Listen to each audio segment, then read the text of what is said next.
Hello there. Been ages since I made any of these videos. Kind of stopped for a while because videos all started to be a bit the same. You know, once you've shown a few trades, they're all pretty much the same. But get emails pretty much every day now from people asking if I can show some trades, show the state that the market's in at the moment. To people asking, you know, does it still work, system or whatever. And of course, system always works because my trading, as you know, is based on price action. Reading prices, that never changes.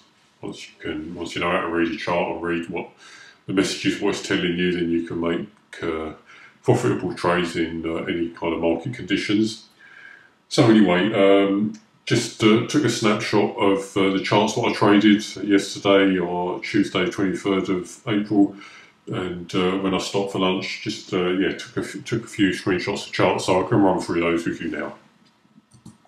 Right, these are in alphabetical order, not necessarily order what I traded. And the first one was BPHC on the NYSE, and you can see that went long on here at $12.08, and it kind of ran up and didn't really do anything after that. Went very much sideways, so it came out again at the same price, 12.08. I've put on there +2. I'm not sure why I put that on there.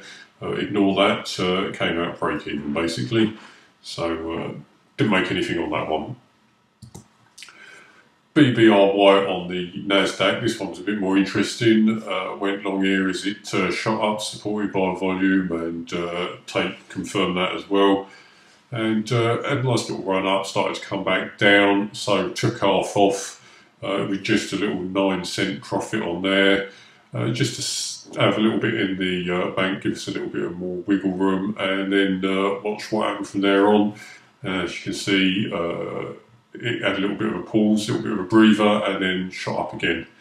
And we had a nice little pattern at the top up here, so came out for the rest at 14.45. So taking 29 cents on the rest of that. So profit on that, trading 500 shares would have been $190. I've traded 1,000, so $380 on that one. Moving on, GE, back to the NYSE for this one. This was a short trade, went short on here at 21.44. And came out again at 21.44. There was a little bit to be had here, but it shot right back up again. You can't see it on the chart, but the volume was very strong, so it was a clear signal to get out.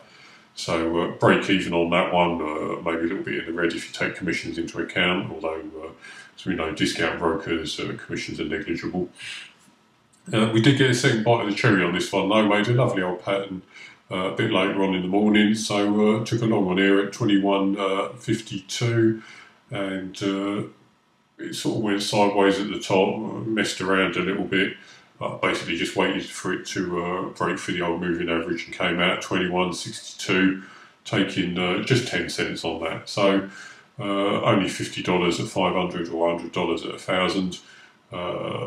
Not really worth doing, to be honest. There's a lot of messing about on there, but you know, you don't know that when the chart's unfolding in front of you, do you? So $100 is $100. Anyway, next one, back onto the Nasdaq Guild. This one started to run up in the morning, then headed south a bit later on. So took a short at 54.24 on this bar. It ran down reasonably quickly. There's a big old scale on this, so it doesn't look like much, but actually came out at 53.90 once it started to head back up, supported by a lot of volume on there. Didn't wait for it to break the moving average volume, and time of sales was telling us to get out. So out of 53.90 for 34 cents profit on that one. So $170 at 500 shares, or $340 profit trading 1,000 shares on that one. It did have another little bit of a run back down later on, but I didn't take that. I was looking elsewhere at the time. And NXPI, where are we? Yes, short at 21.45, and this ran down quite quickly, jumped right back up again almost as quickly. So took half off of this one at $25, which was a reasonable target to have, and gave us 45 cents profit on the first half. So with a nice bit of profit in the bank, you can sit back and let it move around a bit and see where it wants to go. Takes the pressure off a little bit.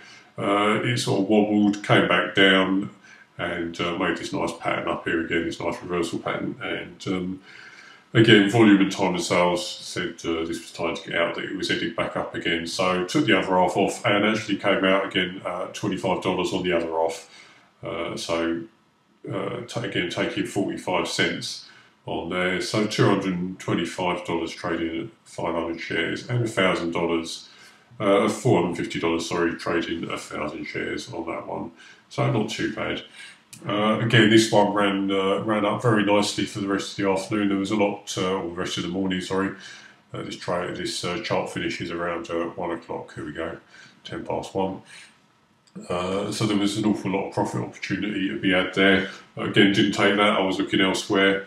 Can't always get them all, you know. Sometimes you're just not watching the chart when it takes off, and if you miss the entry, you know, if depending on your particular trading strategy, if you've missed your strategy entry, then there's no point in chasing it, because you may well have missed the profit. In this case, clearly it would have been worth chasing it, but that's not how we trade. We trade according to rules and a strategy. We always follow the strategy.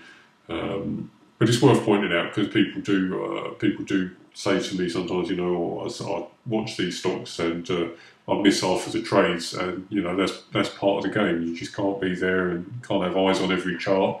So as long as you get some profitable trades out of the day, then you've done your job properly, and you take some money home at the end of the day, and that's what it's about. All right, so quick summary then: 5 trades there. Trading 1,000 shares, that yielded a total of $1,270 profit for the morning. Obviously there's commissions to come out of there, but negligible, so well over $1,000 profit after paying commissions. Not bad for a morning's work. And if you're only trading 500 shares, you know, if you've got a smaller account or whatever, there's still over $600 profit in there. So there we go. As I say, learn to read prices and what the chart's telling you, particularly the tape. And don't matter what the market conditions are, you can always make money. As it happens, the market conditions are pretty favourable at the moment, you know, things are going pretty well. Okay, I hope that's been useful to you, and I will try and get some more of these out, because I know apparently they are popular. Right then.